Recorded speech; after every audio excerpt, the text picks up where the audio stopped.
Hi, my name is Julia Fell, and I'm one of the curators here at the museum at Bethel Woods. I'm joined today by Gary Westford, who is the lender and co-curator of our special exhibit, Lights, Color, Fashion. And Gary and I are here today to talk a little bit about the exhibit and show you some of our favorite items. I think to get started, we're going to talk about Gary's background and how we got here today. Well, thank you, Julia, and thank you for all your great work in this exhibition. I'm thrilled to have the West Coast Psychedelics experience from San Francisco come back to the scene of Woodstock, such an important cultural event in our history in America. I grew up in San Francisco Bay Area, and I moved to San Francisco in 1968 to attend San Francisco State. And I moved to the Haight-Ashbury and almost immediately began to go to concerts and to collect rock posters. I was a very young artist, and so right out of the gate I realized that those posters were way out of the box in terms of design and use of color and imagery. And so I began to collect them, and by the time I left San Francisco in 1970, I had about 25 posters. They had all been on my apartment wall, and I realized that someday I would do something with those posters, and here we are. And it's been an interesting, long process. The exhibit was supposed to open in 2020, got pushed to 2021, which means that Gary and I have been working on this for just over 2 years. Yeah. So how did you first approach the museum about this exhibit? Great question. It was basically a blind solicitation of then director Wade Lawrence. I established my credentials by saying that I had curated an exhibition at the Ford Museum of Art called Behind the Beyond, and that I was a deep collector and I was very interested in showing at Woodstock. I knew no one back here, and I would say about 3 weeks later I got an email back from Wade, and he was very enthusiastic. He put me in contact with you, and we've been working we worked on from East and West Coast for over 2 years, and this is the result. Yeah. I think it was a match made in heaven. I agree. All right, so I think we're going to move on now and show you a few of our favorite sections and pieces in this exhibit. We enter the exhibit, one of the first sections we come to is our artistic influences. In order to understand the rest of the art in the show, we wanted to establish a baseline for how the poster artists were inspired. Yeah, as a former instructor in art history, it was really, really important for me to reference some of the source material that these great poster makers utilized.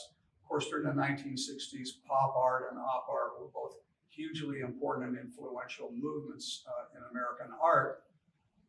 And it's not too much of a stretch to realize that poster artists were using images, recognizable images from American culture in the same way that Andy Warhol was using those kinds of images of flowers and celebrities, etc.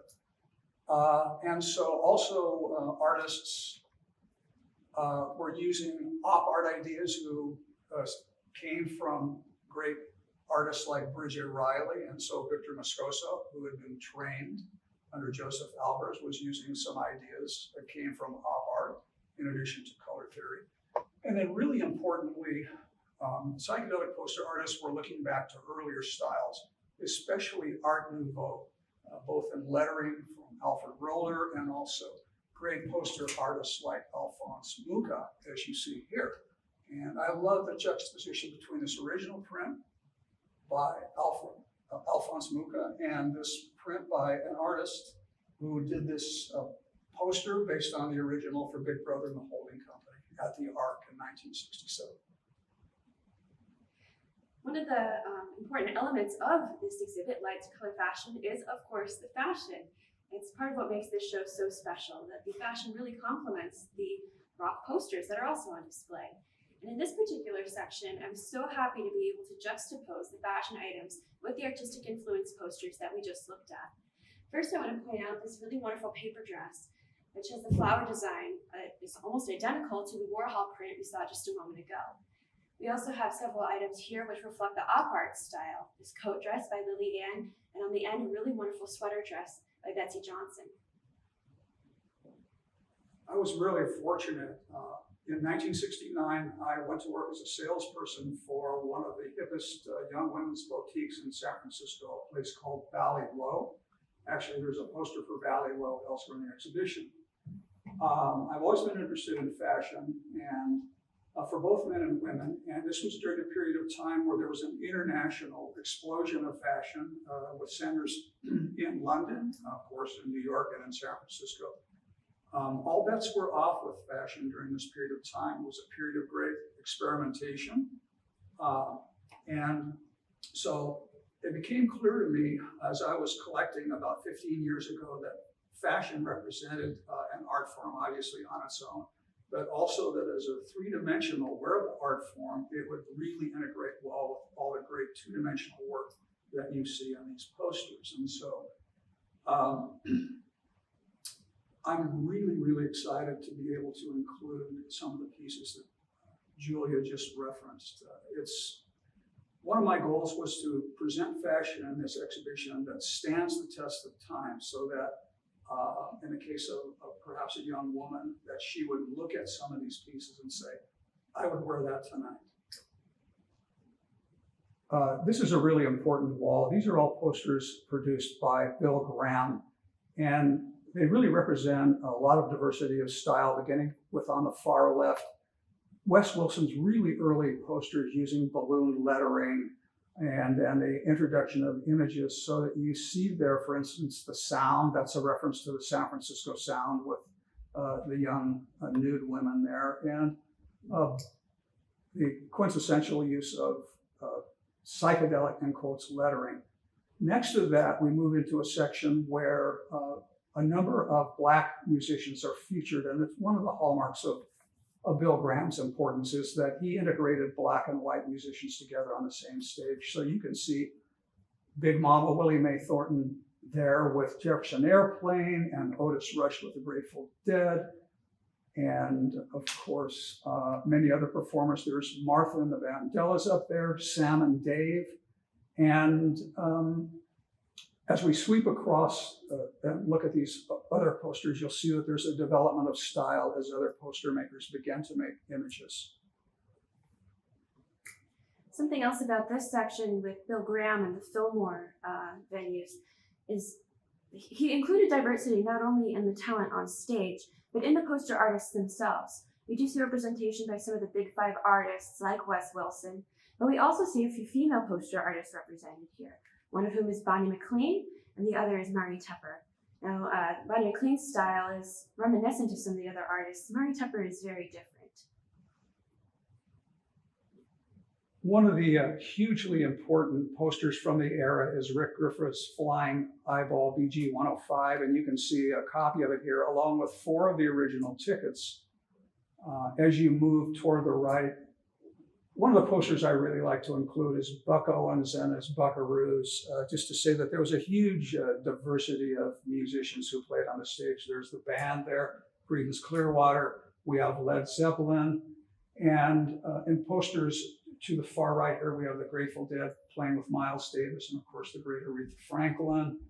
I wanted to point out that stylistically, you'll notice the use of more photography, and for my money, one of the best posters from the late style is David Singer, who has a real surrealist style. He uses juxtaposition. For instance, there's an American eagle there with an image of an upside down American flag, which is emblematic of a nation in turmoil or trouble. And certainly during the late 1960s, that was part of who we were as a nation. So these are spectacular posters. I'm biased, but they are. Something that Gary and I connected on very early in the planning of this exhibit was the importance of including posters that had not only to do with the music and dance scene in San Francisco, but also the social activism scene.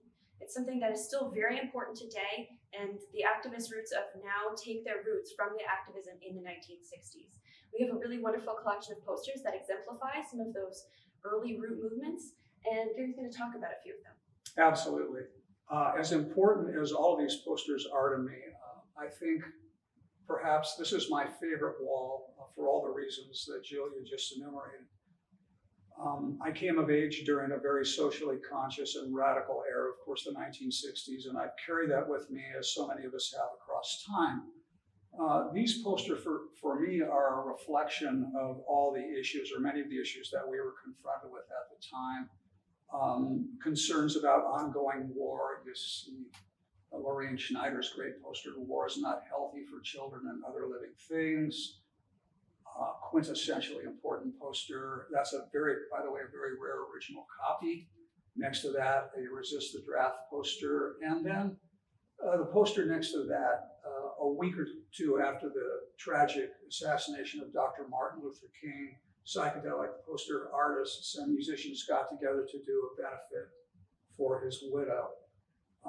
Posters next to that include a poster done by I believe Wes Wilson, and it is a poster. Quicksilver Messenger Service, one of the great groups of the era, was doing a benefit for Cesar Chavez and Dolores Huerta, who had the United Farm Workers Organization League for El Tetro Campesino, which is still active today in the 21st century. Next to that, original poster for a Hells Angels concert, and then posters for the Human Being in 1967, a powwow, a coming together of the tribes, if you will, meaning multiple cultures coming together. I think in this day and age, it almost goes without saying, but we'll say it anyway, that there's a lot of Native American imagery used in these posters, which at the time, by the countercultural movement, was meant as an honoring of Native culture. Today, we may view those things as appropriative or inappropriate, but at that time, the kind of back to nature aspect of Native culture did certainly seep into the counterculture. Yeah, and I'd like to chime in the affirmative with that. Native American culture was idealized and romanticized, and the images that you see, I think, were sprang from a place of honoring.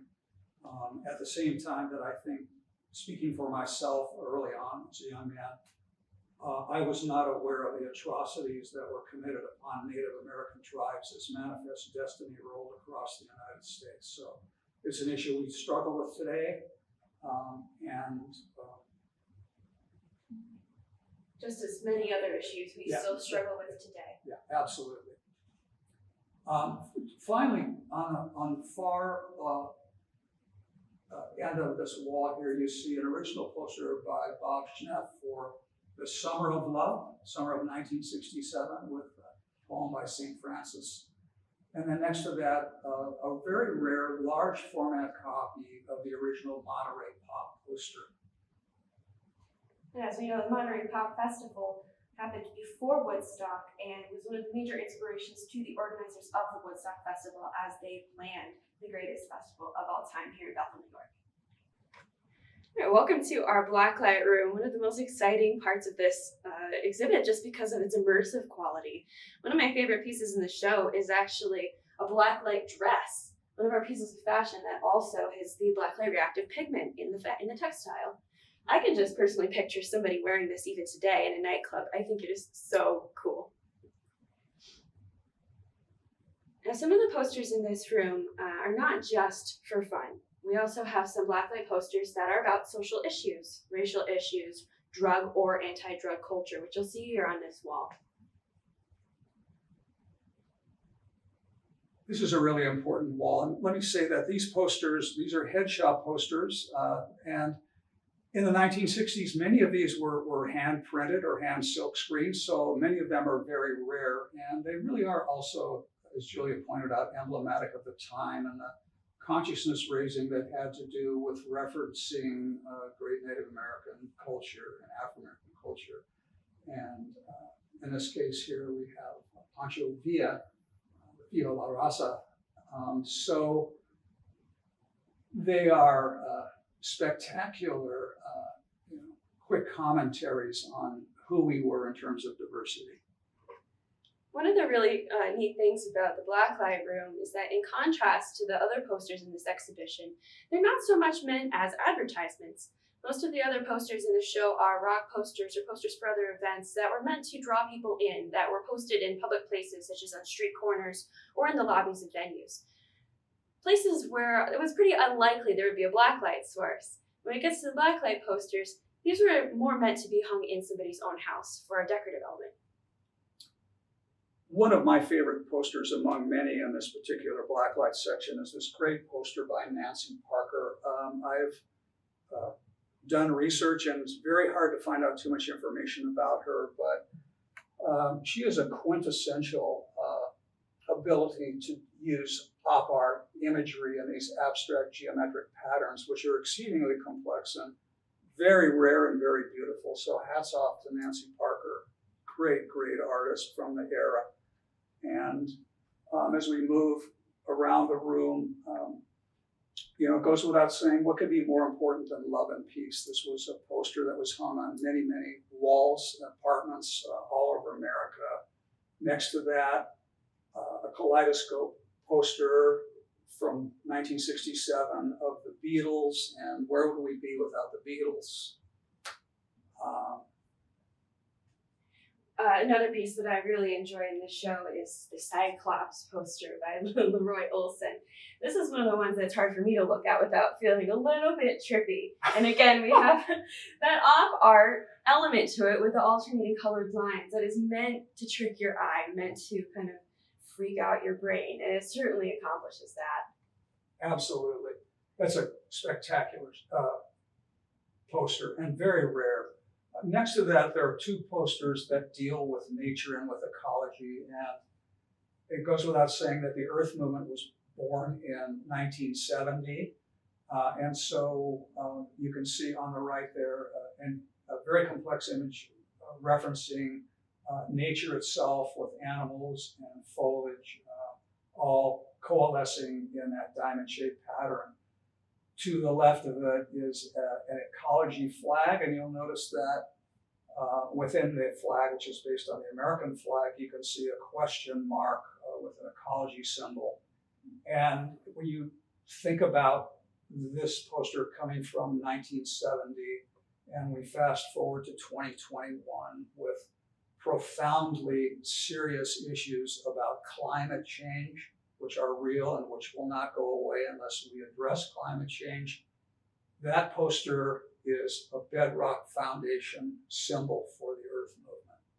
We're standing in front of a projected light show that was orchestrated and produced by Bill Hamm. Bill Hamm is on literally the ground floor for light shows. He worked at the Avalon Ballroom and produced light shows that were projected onto the dance floor. They were an integral part of the whole experience, the counterculture's experience of being together, of dancing together, of listening to music, and of partaking of all these great and complex, beautiful psychedelic images.